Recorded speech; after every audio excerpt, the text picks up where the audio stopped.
tour of South by today. We got to come into the Museum of the Future here and find out what's going on, how you're measuring success, and why you chose to come to South by.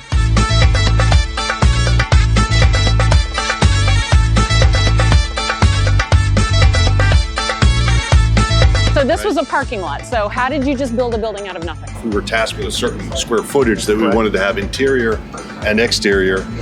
And within Czarnowski, we have certain structures that fit that criteria. And we come out here and basically we do it. We did it in how many days? So we got all in a crew about 35 to 40. Amazing. What's also interesting is the reflective screen, the mirror up top. Yeah. It's a Mylar. It's a Oh, wow. It's very lightweight. Just roll it out. It's not incredible. It's not an actual mirror. No.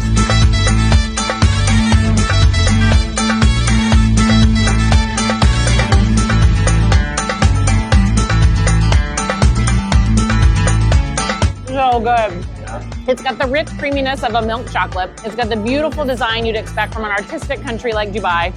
And it's got this crunchy, what is it, pistachio? Yeah. That's just makes it really unique and unbelievable. And I need 28 more.